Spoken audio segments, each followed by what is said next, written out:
Vamos abrir a palavra de Deus, livro de Juízes.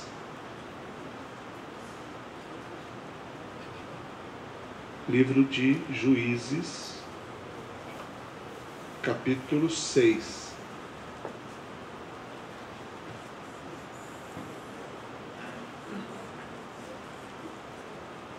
Versículo 11.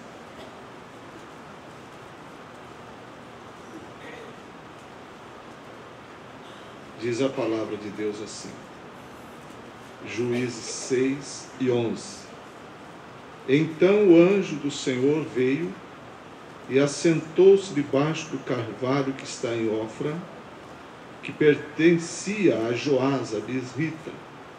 E Gideão, seu filho, estava malhando trigo no lagar para o salvar dos midianitas. Então o anjo do Senhor lhe apareceu e lhe disse: O Senhor é contigo, varão valoroso. Mas Gideão lhe respondeu: Ai, Senhor meu, se o Senhor é conosco, por que tudo isto nos sobreveio? E que é feito de todas as suas maravilhas que nossos pais nos contaram, dizendo: Não nos fez o Senhor subir do Egito? Porém agora o Senhor nos desamparou e nos deu na mão dos midianitas. Então o Senhor olhou para ele e disse: Vai nesta tua força e livrarás a Israel da mão dos midianitas. Porventura não te enviei eu? E ele lhe disse: Ai, Senhor meu, com que livrarei Israel? Eis que a minha família é mais pobre em Manassés, e eu o menor na casa de meu pai. E o Senhor lhe disse: Porquanto eu hei de ser contigo, tu ferirás os midianitas como se fossem um só homem. Amém.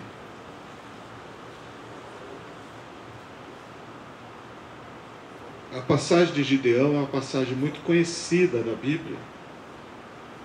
Acredito que entre os juízes de Israel, que o próprio livro de Juízes nos conta a história deles, em número de 12, Gideão e Sansão, sem dúvida, são os mais conhecidos, pelo menos aqueles que nós costumamos ouvir pregar mais sobre eles. Quem sabe também poderíamos incluir aí o próprio Jefté. Mas outros juízes existiram, porque foram 12 juízes. Um foi um usurpador, que foi Abimeleque. Por isso que se conta apenas 12 juízes. Mas temos outros que exerceram uma função extremamente importante, mas não são muito conhecidos, como Eude, Jair, Tola e outros. Mas vamos falar um pouquinho sobre Gideão, mas o foco não é nem a própria pessoa de Gideão, mas o foco é Deus. O foco principal, ao meditarmos sobre este homem aqui nesta noite, é para vermos o que Deus faz e o que Deus pode fazer através de uma pessoa. Porque ao lermos esta passagem à primeira vista, nós encontramos um homem que reconhece as suas profundas limitações, reconhece as suas incapacidades, mas que foi escolhido por Deus numa hora crítica da nação, porque era um tempo de opressão, um tempo de escravidão, e era necessário que se levantasse no meio do povo de Israel naqueles dias, como acontecera no passado várias vezes, era necessário que Deus levantasse um juiz, um libertador para o povo. E o escolhido de Deus foi Gideão. Mas ao lermos a passagem, nós percebemos que o próprio Gideão ele não se considera apto, não se considera capaz, habilitado para a importante obra para a qual Deus o havia comissionado, ou estava comissionando exatamente naquele momento. Nós temos um relato bíblico do momento exato em que Deus fala com Gideão, e nós acabamos de ler aqui uma parte desse momento. Agora, o que me chama muito a atenção nesta passagem, como eu já disse, em primeiro lugar, não é nem o próprio Gideão, senão que, em primeiro lugar, a pessoa de Deus. Por que Deus, tendo tantas pessoas naqueles dias para escolheu Gideão? Esse fato da escolha de Deus é algo que nós não podemos explicar, porque a própria Bíblia não explica por que Deus escolheu a Gideão. Como não explica o fato de Deus ter escolhido outras pessoas para trabalhos, para obras específicas. Não vou citar nomes aqui, porque ao ler a Bíblia você encontra muitas dessas pessoas. Mas o interessante é observarmos que a Bíblia não nos dá pista alguma do porquê da escolha de Deus. Mas nós podemos imaginar ou pensar, até com o apoio das próprias Escrituras, que essa escolha de Deus baseia-se em primeiro lugar no conhecimento que Deus tem de cada um. Acredito que aí nós temos uma boa base para responder, não de forma detalhada, mas de forma segura, o porquê da escolha de Deus na vida de Gideão, e poderíamos aplicar essa escolha na vida de tantos outros também, porque Deus conhece o ser humano, Deus conhece cada pessoa, Deus conhece perfeitamente, completamente, cada um de nós. Sempre conheceu no passado, conhece no presente e conhecerá eternamente, porque Ele é Deus. E Ele tem um atributo chamado onisciência. Sabe tudo, conhece todas as coisas. Esse atributo de Deus não quer dizer apenas que Deus sabe o que nós fazemos. Não quer dizer também que Deus sabe o que nós pensamos. Ele sabe tudo isso. Sabe o que nós fazemos, sabe o que nós pensamos. Mas mais do que isso, Deus sabe até o que nós temos condição de fazer, quando às vezes imaginamos que não temos condição de fazer. Isso Deus sabe também. Deus sabe até onde vai a nossa força, quando nós mesmos não sabemos até onde vai. Às vezes nós podemos imaginar que nós temos condições de fazer muito, mas Deus sabe que nós não temos condição. Às vezes nós imaginamos que nós temos capacidade, força e condição e competência para pouco, mas Deus sabe que nós podemos dar muito mais. Acredito que a escolha de Deus, ela se alicerça, portanto, no próprio conhecimento de Deus, de cada um, de cada pessoa. Além de que, Deus conhece o futuro também. Agora, o próprio futuro não interfere, o fato de Deus conhecer o futuro e até saber as falhas e fraquezas que os seres humanos ou que os seus escolhidos irão cometer no futuro, não impede Deus de escolher da mesma forma. Quando Deus disse a Samuel, quando ele rejeitou Saul como rei sobre Israel, ele havia dito a Samuel para que descesse a Belém, porque entre um dos filhos de Jessé, o belemita, ele tinha escolhido um rei entre os filhos de Jessé, um rei para assumir o lugar de Saul. Ele disse a Samuel que ele tinha se provido de um homem, que era segundo o coração dele. E esse homem era Davi.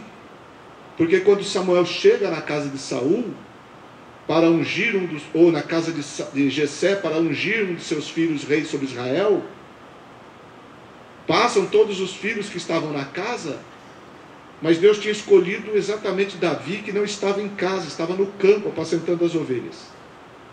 E quando ele chega, o filho mais novo, que era o Davi, então Deus disse a Samuel: é esse aí, levanta e unge. Evidentemente Deus sabia o que Davi no futuro ia fazer, porque Deus sabe o futuro. E nós sabemos que Davi cometeu erros terríveis, pecados tremendos, muitos pecados. Agora, o fato de Deus saber aquilo não impediu Deus de escolhê-lo. Mas mesmo assim Deus sabia.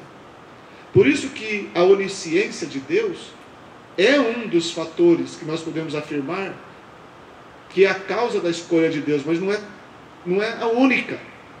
Existem outros e outros e outros fatores que Deus usa para escolher. Mas também a sua vontade. Ele quis escolher Gideão para ser um dos juízes.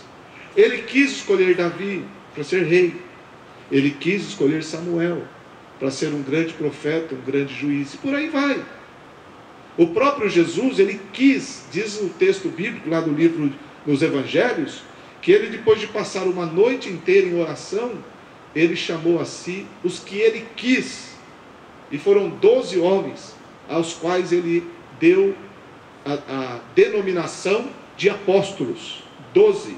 Está claro lá nos Evangelhos que ele chamou a si, dentre o grupo de discípulos que ele tinha, ele chamou os que ele quis. Então, poderemos apenas manter-nos nesses dois aspectos do porquê Deus ter chamado, no caso, Gideão, que ao lermos nós percebemos que ele mesmo não via condição em si. Primeiro, a onisciência de Deus, o saber de Deus de todas as coisas. E segundo, a vontade de Deus, querer de Deus. Foi Gideão que Deus escolheu, e foi a Gideão que Deus se direcionou naquele dia para comissioná-lo. Esse é o fato da escolha de Deus. O homem não entra nesse conselho. Deus não aceita palpites. Deus não aceita conselhos. Ele escolhe porque sabe, e ele escolhe porque quer. E isso está nos domínios de Deus. E cabe ao homem apenas e simplesmente curvar-se diante da soberania de Deus, porque Deus é soberano e Ele faz o que quer, quando quer, aonde quer, com quem quer, do jeito que Ele quer fazer. Esse é Deus. Esse é o Deus da Bíblia. Então, o conhecimento de Deus. E é muito interessante ao olharmos Gideão, porque ele estava malhando trigo no lagar. É uma linguagem pouco conhecida para nós, ou para a maioria de nós, que não temos isso como cultura, mas acredito que todos nós sabemos. O lagar, lugar de pisar uvas, mas ele estava malhando trigo, ele estava separando a palha do grão, né? Ele estava fazendo um trabalho com o trigo de separar a palha do grão num lugar onde se pisava uvas. E nós entendemos por que ele estava fazendo isso. Porque ele estava se escondendo dos midianitas. Porque os midianitas, eles, quando o povo de Israel, eles colhiam a sua seara, os midianitas, que eram um povo dominante sobre Israel naqueles dias, eles vinham e eles tomavam tudo. Então Gideão, para se manter, ele foi malhar trigo no lagar, num lugar onde os midianitas não poderiam imaginar que ele pudesse estar fazendo aquilo.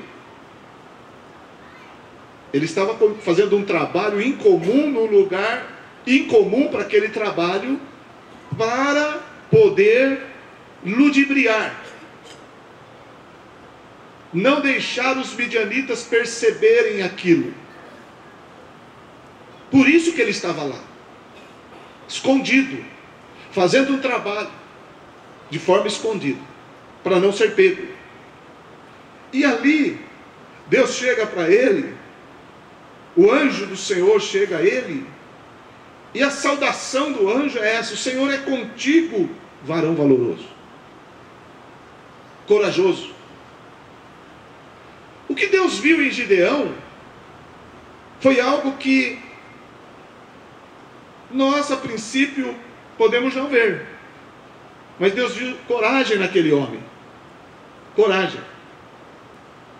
Nós podemos não ver essa coragem porque ele estava escondido e com medo dos midianitas. Ele estava malhando trigo no lagar para o salvar dos midianitas, porque ele temia os midianitas, porque ele reconhecia que os midianitas eram muito mais fortes do que o povo de Israel e, portanto, que ele mesmo. Mas o Senhor viu nele uma qualidade, que é a qualidade da coragem. Deus viu coragem em Gideão. E não é comum Deus se dirigir a alguém com esse tipo de saudação: varão valoroso. Não é comum isso na Bíblia. Mas foi assim que Deus se dirigiu a Gideão. Deus viu naquele homem coragem. Agora, nós entendemos coragem por um ângulo. Nós entendemos coragem quando alguém enfrenta os inimigos. Mas Gideão aqui não estava enfrentando os inimigos. Ele estava escondido dos inimigos. Ele estava temendo os seus inimigos. E estava secretamente fazendo tudo para ficar longe do alcance dos olhos e das mãos dos inimigos. Aonde está a coragem quando alguém está temendo os inimigos? Aonde está a coragem quando alguém não está enfrentando os inimigos? Porque para nós coragem é quando alguém enfrenta os inimigos. Mas Gideão não estava enfrentando os inimigos. A coragem de Gideão não consistia no fato dele enfrentar os inimigos. A coragem de Gideão consistiu no fato de que ele usou de perspicácia, usou de inteligência, usou de criatividade para livrar a colheita da sua casa. Já que ele não podia livrar de toda a nação, ele livraria a colheita da sua casa da mão dos midianitas. Ele estaria preservando a casa de seu pai, a sua parentela, o que a fazenda de seu pai produzira. Ele estaria guardando, protegendo, através de um plano que acredito que ele não contou para ninguém, porque ele estava sozinho. A Bíblia deixa claro que ele não tinha ninguém com ele. Então ele estava num trabalho árduo, pesado, solitário, mas que teve um planejamento. Aquilo ficou na mente de Gideão por muito tempo. Ele arquitetou uma forma de os midianitas não tomarem posse daquilo que seria da família dele. O fruto do trabalho dele não iria cair na mão dos midianitas. E essa coragem de planejar, essa coragem de ter criatividade, porque ele foi malhar trigo no lagar, isso é criatividade. Ele arrumou um meio de enganar os midianitas. E a coragem de ir sozinho e se dedicar a esse trabalho desgastante e cansativo, que não era trabalho de um dia só.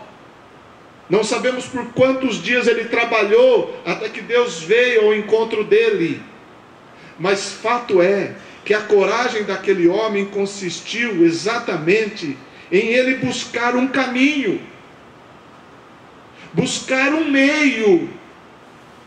E ele sabia que o caminho do enfrentamento não era o melhor caminho. Não tinha como enfrentar um inimigo mais forte. Ele sabia disso. Então ele cria, ele imagina, projeta e executa um plano que deu certo. Isso é coragem. Coragem de ter criatividade. A coragem de encontrar uma saída. O covarde não é aquele que simplesmente corre do inimigo.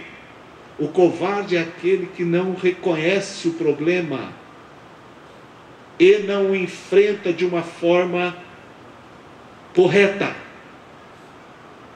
O covarde é aquele que se senta e se entrega e diz: acabou mesmo, não adianta fazer nada, porque já está tudo perdido. Senta e espera a morte, senta e espera a sentença, senta no banco do derrotado, assume a posição do fracassado. Mas Gideão não fez isso. A situação era caótica. A sequência do roubo dos midianitas era de anos. Quantas vezes a safra deles mesmos, da própria família de Gideão, não foi levada? Mas Gideão não se acostuma com aquela situação. E ele cria um mecanismo inteligente. E eu gosto dessa coragem de Gideão. E nós precisamos aprender com Gideão também.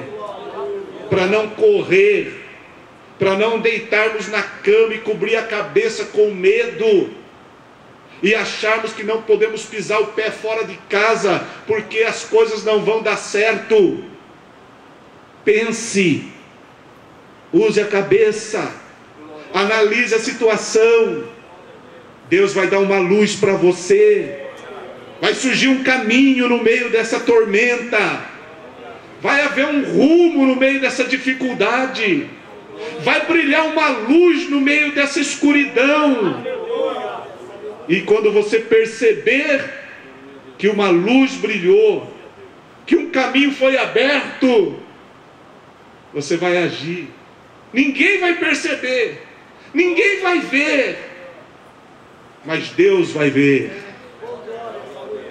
E é lindo que Deus recompensa a coragem daquele homem. Deus reconhece a coragem daquele homem. E quando Deus vai precisar de um libertador para o povo de Israel, Ele vai buscar lá no lagar a Gideão, malhando trigo, porque Deus conhecia o que talvez ninguém conhecia na família de Gideão: a coragem dele. A coragem dele. Ele era o menor da família de seu pai. Ele era o menor na tribo de Manassés. É interessante como Deus gosta de usar os menores, né? Davi não era o menor? Quando Samuel, passam todos... Lembra quando chega o filho mais velho, o primogênito de Jessé, na frente de Samuel, que Deus havia mandado Samuel ungir um rei dos filhos de Jessé. Quando passa o primogênito, aquele moço bonito, Samuel diz: é esse aí. Deus diz: não é não. E aí passam todos, e acabam, todos que estão em casa. Aí Samuel pergunta para Jessé: acabaram-se os moços? Aí Jessé diz: não, tem o menor, está no campo. E Samuel diz: então manda buscar. E quando Davi entra em casa, o menor, Deus diz assim: é esse. É esse que eu escolhi. Levanta e unge. Deus tem preferência para os menores. Não é para os baixinhos não, viu? Pensa que é os pequenininhos e baixinhos. O menor aqui é aquele que às vezes não se dá valor para ele. O menor aqui é aquele que muitas vezes é deixado de lado. O menor aqui é aquele que quando vai se formar uma fileira para enfrentar, não coloca ele, porque acha que ele não tem condição. O menor aqui é aquele que aos olhos do homem não é bem visto, não é bem aceito, não é bem capacitado. Mas aos olhos de Deus é totalmente diferente. Porque às vezes na maioria das vezes nós olhamos com os nossos olhos carnais e fazemos as nossas análises de acordo com aquilo que nós imaginamos com os nossos próprios conceitos. Como nos enganamos? Como nos enganamos? Às vezes por pessoas bem vestidas, por pessoas muito bem arrumadas, aprumadas, que falam muito bem. Quantos aqui já não foram enganados por pessoas que se apresentaram de um jeito que você ficou impactado, mas depois você pagou um preço altíssimo por ter caído na lábia dessa pessoa? E quantas vezes nós olhamos para alguém e dizemos assim: esse não vai dar nada, por esse aí eu não dou um tostão furado. É para esses menores que Deus tem uma predileção, porque Deus vê nessas pessoas o que nossos olhos não conseguem ver. Aleluia. Por isso que Deus olha para o que tem um coração quebrantado e contrito. Está escrito, o salmista disse: tu que habitas num alto e sublime trono. Ou o profeta Isaías disse, melhor dizendo, o Senhor que habita num alto e sublime trono, Ele habita também com aquele que tem o coração quebrantado e com aquele que tem o coração contrito. Resumindo, quebrantado e contrito numa palavra só, é a palavra humilde. É o menor, é o humilde, humilde de espírito. É claro que o humilde pode vestir-se muito bem, mas ele faz de tudo para que a sua aparência não seja o que chama atenção na vida dele, porque ele não quer primeiro chamar a atenção dos homens, mas ele quer agradar primeiro o Deus que tudo vê e o Deus que tudo conhece, porque Deus sonda rins e corações, conhece-nos completamente, perfeitamente e totalmente. Gideão, portanto, ele é alvo da visão de Deus, ele é alvo do agrado de Deus. Ele, usando uma linguagem bíblica também, ele achou graça aos olhos do Senhor, assim como Noé, assim como Enoque, assim como Moisés e tantos outros, porque nenhum ser humano é usado por Deus, ou agraciado por Deus, visitado por Deus, porque merece. É graça de Deus.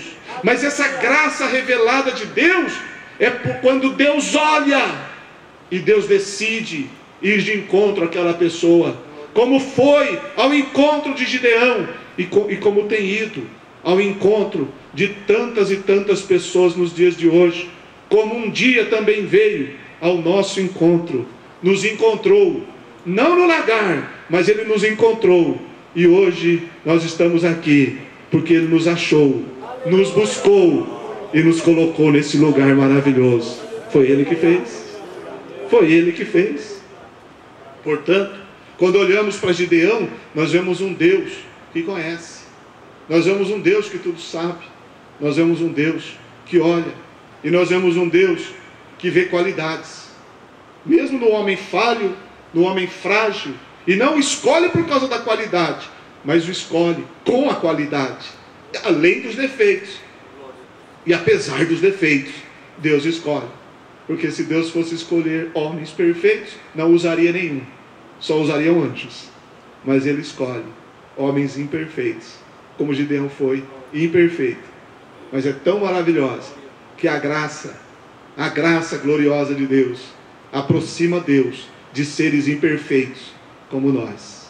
Deus pode se aproximar de você, mesmo você sendo coberto de imperfeições, porque a graça é o caminho pavimentado de Deus para Ele se aproximar do homem coberto de falhas e coberto de transgressões. A graça é a mão poderosa que nos cobre, é como um lençol colocado sobre nós, que cobre as nossas imperfeições, para que o Deus Santo se aproxime de nós e nos revele a sua pessoa, e nos revele a sua bondade, e nos revele seu Filho Jesus Cristo. Então a primeira coisa que eu vejo aqui com relação a esse aspecto, é o aspecto do conhecer de Deus, do saber de Deus, o conhecimento de Deus. Mas por que Deus então foi a Gideão? Ele não foi simplesmente para bater papo com Gideão. Deus não foi para dar recado para Gideão. Deus foi até Gideão porque Deus tinha um propósito. Deus tinha um porquê. Deus não faz nada sem propósito. Jamais. Você nunca vê na Bíblia um Deus que não tem propósito. Ele sempre tem propósito. Jesus disse assim: meu Pai trabalha até agora, e eu trabalho também. Ora, mas Deus não parou de trabalhar? depois que ele fez o mundo em 6 dias, no 7º não descansou? O assunto não é esse, mas a verdade é que Deus nunca pode parar, porque Deus é eterno, Deus é imutável, Deus não é como a gente. O profeta Isaías diz que ele não se cansa nem se fatiga. Eu me canso. Hoje à tarde eu senti tanta canseira. Falei, meu Deus, que canseira. É muita canseira. Eu senti no meu corpo hoje muita canseira. Deus não sente, nunca sentiu canseira. Ele é imutável. Diz o profeta, ele não se cansa, ele nem se fatiga, ele não muda, ele é perfeito, ele é imutável. Ele trabalha, não para de trabalhar, não cesse o seu trabalho na eternidade, porque Deus também não depende do tempo. Quem depende do tempo somos nós. Deus não, Deus está fora do tempo. Interessante isso, né? Por isso que os homens não conseguem entender Deus, porque nós vivemos no tempo e no espaço. Deus não vive nada disso. Para Deus não tem tempo, não tem espaço. Ele é o que é. Quando Moisés disse assim, e quando eu chegar lá para libertar o povo de Israel do Egito, quem que eu vou dizer que me enviou? Deus diga, chegue lá e diga, o eu sou te enviou. Porque eu sou o que sou. Isso é Deus. Tem gente que fala assim, mas tem coisa difícil na Bíblia. Eu digo, tem que ter, porque é a palavra dele. Se fosse tudo muito fácil, seria um ABCzinho, né? Tem que ser mesmo. E eu louvo a Deus que esse livro tão difícil, embora existam coisas que são bem claras, mas tem outras aqui que são tremendamente difíceis. Mas o apóstolo Paulo disse assim, que ele nos deu o Espírito Santo. E o Espírito Santo penetra todas as coisas, até as profundezas de Deus. Como é gostoso a gente orar e dizer, Senhor, pelo Espírito, eu quero penetrar nas profundezas do Senhor. Já mergulhou? Alguns aqui talvez já fizeram um mergulho com equipamento de mergulho. Eu nunca fiz. Mas quem já fez, ele tem a oportunidade que quem nada na superfície não tem. Quem fica na superfície vai só na folha da água, né? Da cabeça para fora. O máximo que consegue é tapar o fôlego e aprofundar um pouquinho, mas volta logo. Agora, se ele colocar um tubo de oxigênio nas costas e você mergulhar, você fica 30 minutos embaixo d'água lá e fica respirando aquele oxigênio reservado ali e você fica conhecendo as belezas do fundo do mar. Você não vê peixe bonito nadando por cima da água, você só vê lá embaixo.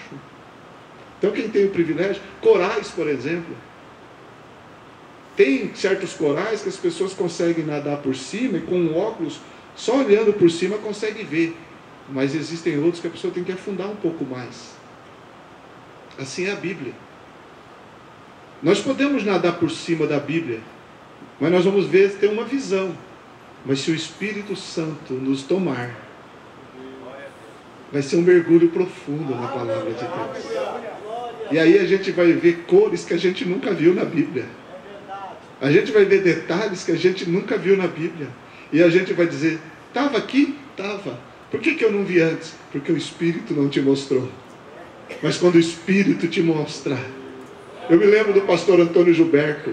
Ele disse uma vez, o pastor Antônio Gilberto, há muitos anos atrás, quando ele dava escola bíblica ali em Campinas, eu por vários anos acompanhei o pastor Antônio Gilberto. Era o carregador de mala dele. O pastor Marinese, na época, me colocava para cuidar do pastor Antônio Gilberto. E dos outros pregadores que vinham, mas o pastor Antônio Gilberto, eu cuidava dele. E levava para o hotel, levava para lá, levava para cá, fazia o transcurso dele. E sempre aproveitava, né? Sempre. E pastor, isso. E ele sempre respondia. Mas eu me lembro que um dia ele estava dando uma aula, e ele disse assim, eu estava no meu quarto, um dia, eu não lembro se era quarto ou escritório, e eu estava estudando e lendo a Bíblia, orando, ele dizendo, e aí, irmãos, ele contando, eu vi uma coisa que eu não tinha visto ainda, e eu me alegrei tanto que eu joguei a Bíblia para cima e segurava, eu jogava a Bíblia para cima e segurava, de tanta alegria, de ver uma coisa nova. E a gente pensa, meu Deus, esse homem ainda está vendo coisa nova? Mas ninguém, por mais mestre que seja das Escrituras, ninguém mergulhou tão fundo que disse, já cheguei no máximo. Não tem. Isso aqui é um oceano de riqueza sem fim, maravilhoso, extraordinário e glorioso. É coisa linda a palavra de Deus. Mas tudo que Deus faz com propósito, né? Eu entrei por esse caminho, mas para falar do propósito de Deus. Que Deus faz tudo com propósito, está na Bíblia. Deus não faz nada sem propósito. Qual era o propósito de Deus, então, a chamar Gideão? O propósito de Deus, alguém pode dizer assim, o propósito de Deus era fazer de Gideão um juiz. Não, não era esse o propósito primário de Deus. O propósito primário de Deus era libertar o povo dele. Deus chamou um homem, não por causa do homem, por causa do povo. O homem tem valor para Deus? Tem, mas tem valor por causa do povo. Lembremos sempre disso. Deus chamou Gideão por causa do povo dele. Porque o povo dele estava sofrendo. E o povo dele estava clamando por anos de sofrimento. E por amor do povo dele, Deus chamou um homem. Chamou Gideão. E qual era o propósito dele? Libertar o povo dele. Gideão estava dando jeito para a situação dele. Deus falou, ele é criativo. Tem criatividade. Tem perspicácia. Menino é inteligente. Corajoso. Vou usar ele para libertar o meu povo. Temos que aprender isso. Porque tem gente que acha que é o bom. Como alguém já disse, né? É a última bolacha do pacote. Mas eu acho esquisito esse negócio de ser a última bolacha do pacote, porque a última é a mais estraçalhada que tem. Outros dizem assim, é o dono da cocada preta. Para mim pode ter 10 cocadas pretas e uma branca, eu quero a branca. Eu gosto da branca.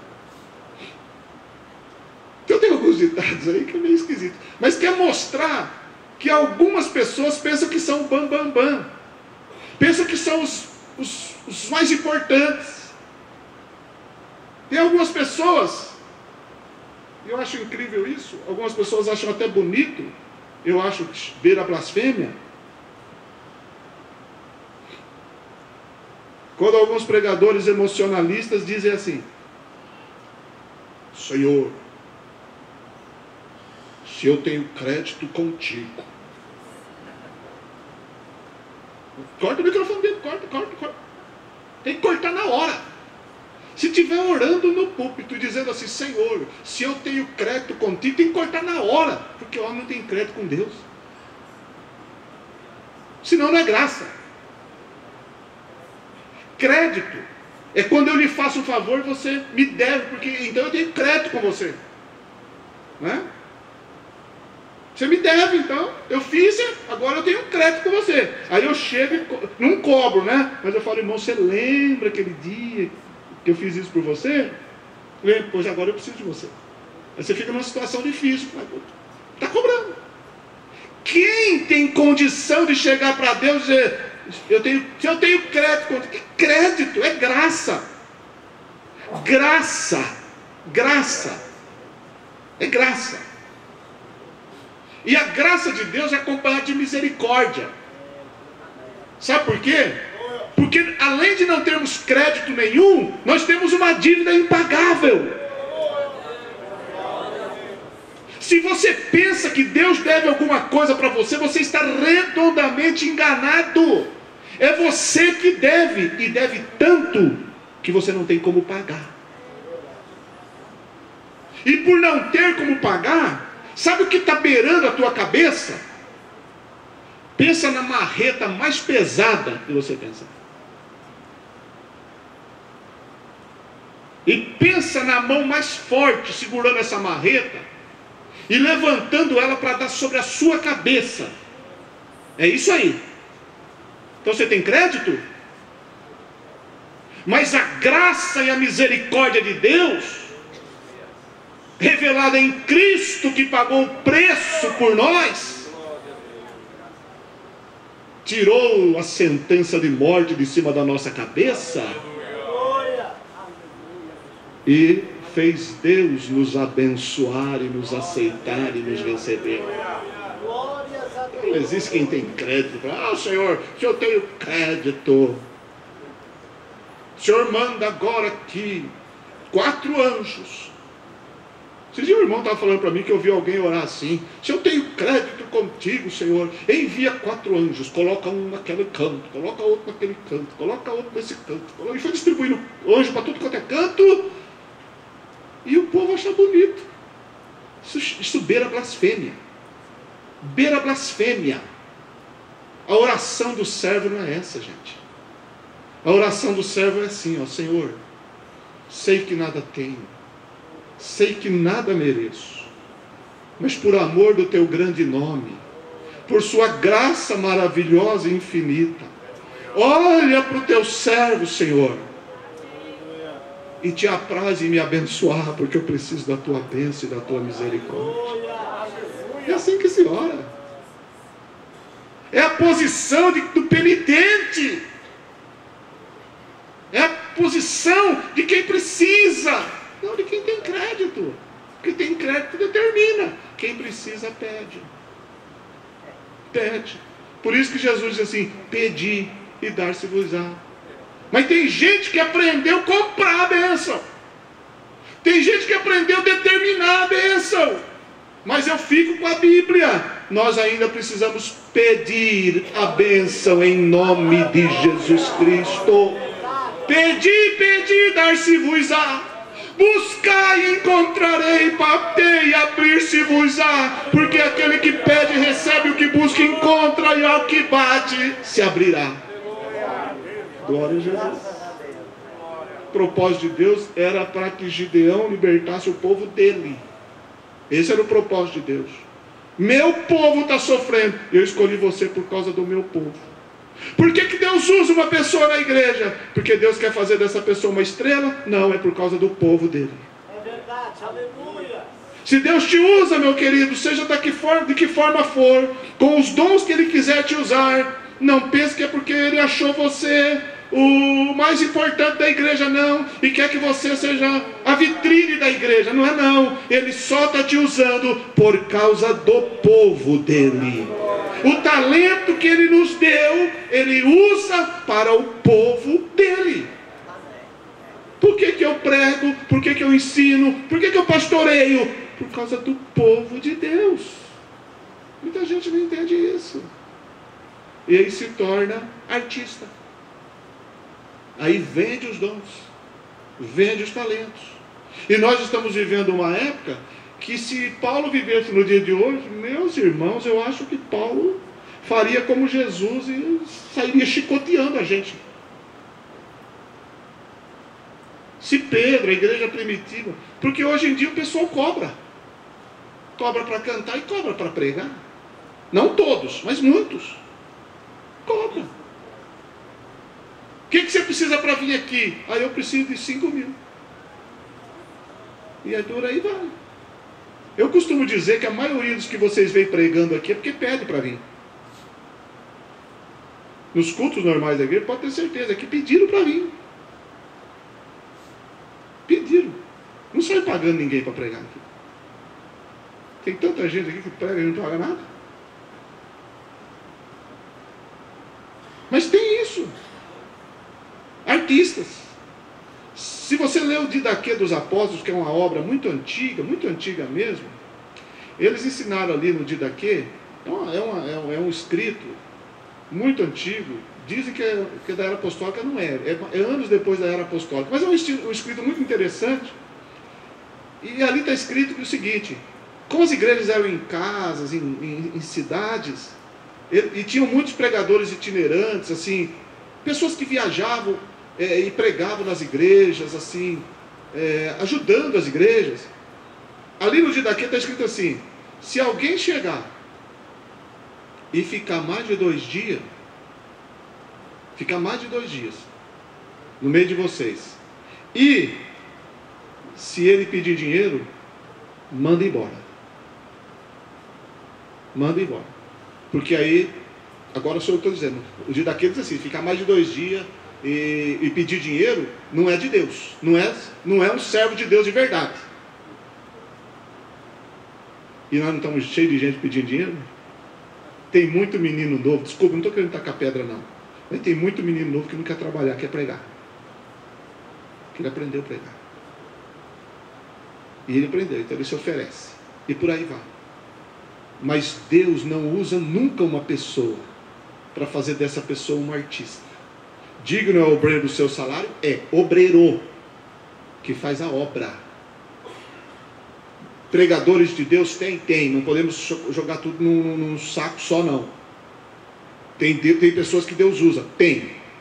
Mas não vamos entrar no mérito. Mas entendamos o seguinte, o foco aqui é o seguinte: por que Deus escolheu Gideão? Ele escolheu por causa do povo dele. Por que Deus usa pessoas hoje? Por causa do povo dele. E quem é usado por Deus não pode nunca se enganar e se achar, porque senão, sabe o que Deus faz? Deus tira e mostra que ele não era nada e coloca outro no lugar, porque Deus é poderoso para fazer isso. Não pensemos que aqui tem insubstituível. Na obra de Deus não existe pessoa insubstituível. Só o Espírito Santo é insubstituível. Mas a começar de mim e você, todos nós somos substituíveis. Por quê? Porque Deus, se Ele não me der a graça dEle, eu não tenho nada para lhe dar. Se Deus não der a graça dEle na sua vida, você não tem nada para dar. Por isso, meus irmãos, que nós devemos viver debaixo da graça maravilhosa de Deus, debaixo da mão abençoadora de Deus, e protegidos por sua misericórdia e por sua bondade, porque nós só podemos ser alguma coisa se Deus faz a gente ser. E por último, para encerrar, Gideão, ele foi alvo do conhecimento de Deus, do propósito de Deus, mas ele foi alvo da ação de Deus. Deus ia agir através daquele homem. Coisa linda quando Deus age através de uma pessoa. Ah, como é gostoso ver Deus usar uma pessoa. Como ver Deus na vida de uma pessoa. E a gente vê Deus na vida de Gideão. Porque quando Gideão vai investir contra os midianitas, ele não vai entrar em detalhes, mas os midianitas estão acampados lá, e Gideão, junto com seus 300, eles rodeiam aquele acampamento dos midianitas. E mais uma vez ele teve criatividade. Ele usou cântaro, usou tocha acesa e usou buzina. Olha a criatividade de novo.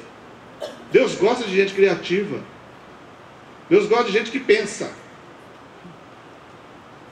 Deus não gosta de gente que vai pela cabeça dos outros. Deus gosta de gente que tem pensamento próprio. O grande problema de muitas religiões é que ele faz uma lavagem cerebral na cabeça das pessoas, não deixa as pessoas pensar. Tira o direito das pessoas de pensar.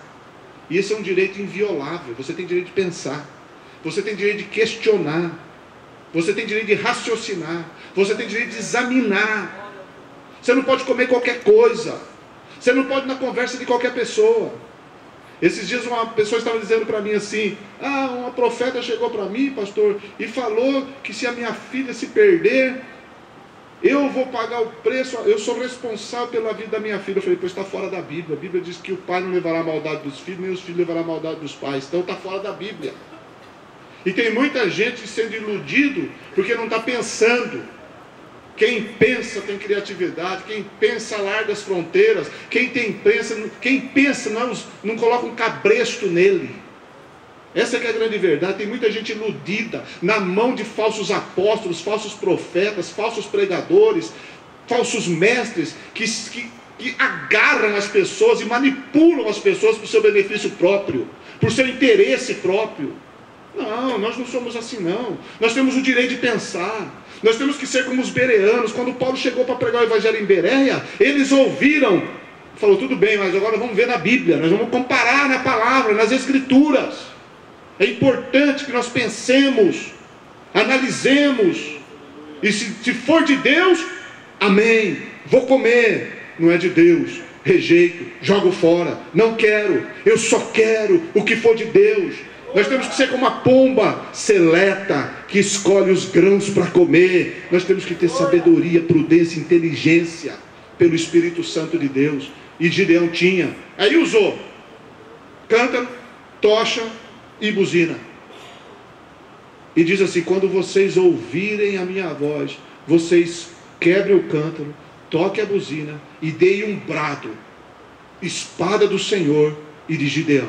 Combinado? Combinado. E a hora que deu lá o alarde dele, todo mundo, os 300 ao mesmo tempo, quebra o cântaro, a tocha aparece, a buzina é tocada, e todo mundo diz: espada do Senhor e de Gideão. Depois que eles falam isso, 300 contra milhares de midianitas acampados. Quando eles fazem isso, a Bíblia diz que o Senhor, no meio do acampamento dos midianitas, fez um se voltar contra o outro, a espada de um contra o outro, e foram matando um ao outro. O que Gideão fez? Praticamente nada. Só gritou, segurou tocha, tocou buzina. O resto foi Deus que fez.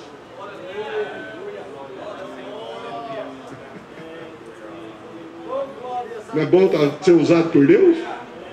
É Deus que faz, meu irmão. É Deus que faz.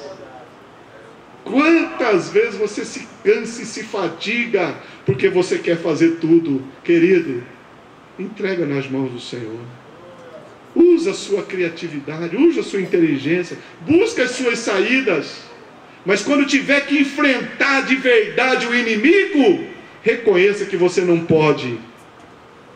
Mas Deus vai usar aquilo que você tem. Deus vai usar a tocha, Deus vai usar o cântaro, Deus vai usar a buzina, Deus vai usar a tua voz, Deus vai usar o que você tem. Eu ouvi o pastor Ronaldo Lidório dizendo o seguinte: estude, aprenda, tudo que você puder, aprenda, porque Deus vai usar o que você tem. Porque tem gente que não liga para nada, fala: não, eu não vou fazer nada porque Deus vai me usar assim mesmo. Não, meu filho, Deus só usa vaso cheio. Ah, eu quero pregar. Está lendo a Bíblia? Está comendo a Bíblia? Tem que ler. Aí eu quero cantar com unção. Está ensaiando? Ah, eu quero ser um grande ensinador da palavra. Maravilha. Mas está se dedicando? Está aprendendo técnicas de ensino? Ah, mas Deus não usa técnica. Mas se você tiver, o Espírito Santo vai trabalhar na técnica. Percebe, irmãos? Gideão era um homem criativo, laborioso, trabalhador. Resumindo tudo que eu preguei aqui nessa noite: se você se levanta, se você usa a tua inteligência, se você usa a tua criatividade, e se você tem certeza de que Deus está na tua vida, é como se você tivesse a mão direita e tivesse a mão esquerda. E isso Deus vai usar para a glória dele através de você.